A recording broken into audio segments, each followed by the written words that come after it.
J'ai combattu auprès du Tché dans la Sierra Maestra, versé des larmes quand ils l'ont tué, fait de même pour Zapata. Sous le poids de 500 ans d'oppression, mes veines se sont ouvertes et parcouru une histoire populaire américaine aux côtés des famos State. Épousé la révolte de Jackson et vu devant mes yeux la mort. Connu l'histoire du Black Panther parti auprès de Newton et crié mort au port. J'ai haï les matins plus de 20 ans comme Jean-Marc Rouillant, entre grève de la faim et torture blanche, sans repentance et sans reniement. J'ai pleuré, crié, espéré, lutté pendant la guerre d'Espagne. Me suis réfugié avec des basques dans les villages de Bretagne. Porté le drapeau de la CNT dans la colonne de fer. Me suis enfui du bagne de Cayenne avec au pied les fers. J'ai affronté Big Brother en 1984. Combattu dans les milices du Poum avec Orwell, dans la crasse des tranchées face aux attaques. Monté des barricades pendant la commune de Paris. Dos au mur comme les fédérés, la tête haute devant les fusils. J'ai crié Yabasta le 1er janvier 94. Bouffé 6 ans de tôle avec mon père et les Tupamaros.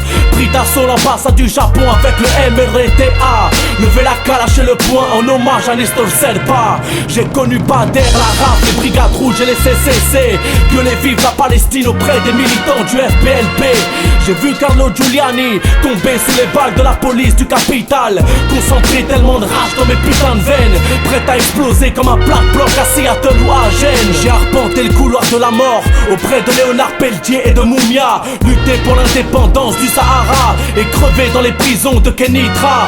J'ai eu les mains tranchées comme Victor Jara et ma guitare s'est transformée en une calache contre les paras. En novembre 2005, je me suis révolté dans les cités de France, épaulé par une jeunesse en colère et méprisée depuis l'enfance. J'ai foutu le feu à ma cellule dans ce putain de centre de rétention. Soutenu la lutte des sans-papiers, manifesté contre les expulsions. Gardé la tête haute sous les sifflets des ouvriers français. Laissé peu de place à la consternation. Fils de prolo étranger, héritier des luttes de l'immigration. J'ai côtoyé la misère dans les bidonvilles de Nanterre. Me suis noyé dans la Seine le 17 octobre 61 avec plus d'une centaine de mes frères. J'ai vu pleurer ma mère, ses larmes coulant sur le corps de mon petit frère. Nouvelle victime d'une bavure policière.